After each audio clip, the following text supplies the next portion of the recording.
গাজার আকাশে ঈদের খুশির বদলে কেবলই ধোঁয়া আর ধ্বংসস্তূপ। যখন মুসলিম বিশ্ব ঈদের আনন্দে মেতে উঠেছে, তখন ফিলিস্তিনিরা বেঁচে থাকার লড়াই অবিচল। ঈদের দিনেও ইসরায়েলি বাহিনীর বর্বর হামলায় গাজাকে আরও রক্তাক্ত করেছে। নিহতদের মধ্যে অধিকাংশই নিরীহ নারী ও শিশু, যারা যুদ্ধের শিকার হয়ে প্রাণ হারিয়েছে।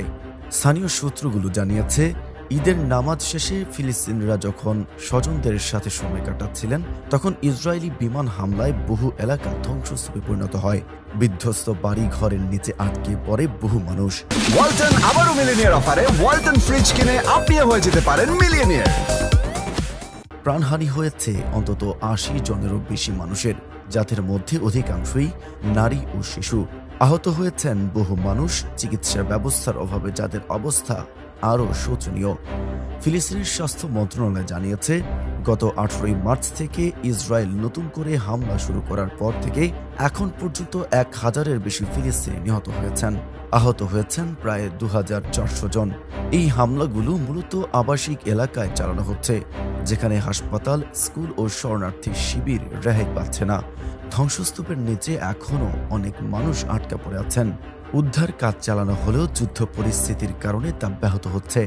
গাজার হাসপাতালগুলোতে চিকিৎসা সামগ্রীর অভাব প্রকট হয়ে উঠেছে। খাবার, পানি, ঔষধ সবকিছুই সংকট দেখা দিয়েছে। অবরোধের কারণে আন্তর্জাতিক সহায়তাও গাজায় পৌঁছানো কঠিন হয়ে পড়েছে। ফিলিস্তিনের সাধারণ জনগণ মানবিক সহায়তার জন্য আকুতি জানাচ্ছেন, কিন্তু তা পৌঁছানোর কার্যকর কোনো ব্যবস্থা নেই। জাতিসংঘের তথ্য অনুযায়ী ইসরায়েলের এই অব্যাহত হামলার ফলে গাজার প্রায় ৮৫% মানুষ বাস্তুচ্যুত হয়েছেন। শহরের ৬০% অবকাঠামো ক্ষতিগ্রস্ত বা ধ্বংস হয়ে গেছে।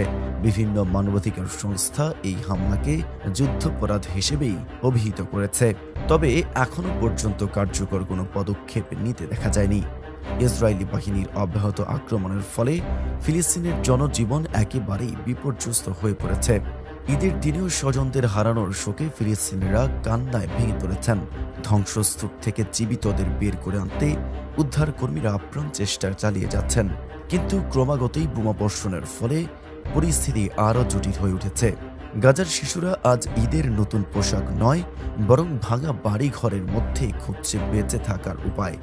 মায়ের কোলে নিরাপদে থাকার কথা থাকলেও আজ তাদের কোলেই ঝরে পড়ছে সন্তানদের নিথর দেহ।